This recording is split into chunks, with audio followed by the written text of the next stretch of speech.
మామూలుగా అర్థం చూసుకుంటే రాముడి లక్షణం ఏమిటో చెప్తున్నాను ఇక్కడ. ఎదురుగా ధైర్యంగా వచ్చి యుద్ధం చేసేవాడిని కొడతాడు రాముడు. మాయలు మర్మాలు చేస్తే వాడిని డైరెక్ట్గా అటాక్ చేయడే. అంటే అది వీరుడి లక్షణం కాదు. వాడు వీరుడు కానప్పుడు వీరుడితో పోరాడు, అందుకని విడిచిపెట్టాడు. కానీ మనం వ్యంగ్యంగా అర్థం తీసుకుంటే వాడి వల్ల ఫ్యూచర్లో చాలా పని ఉంది, అందువల్ల వాడిని చంపలేదు.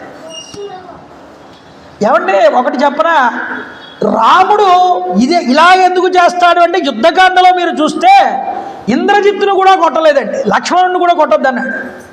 వాడు అన్యాయంగా అధర్మ యుద్ధం చేస్తున్నాడు లక్ష్మణ. వాడికి ధైర్యం లేదు, వాడు వీరుడు కాదు.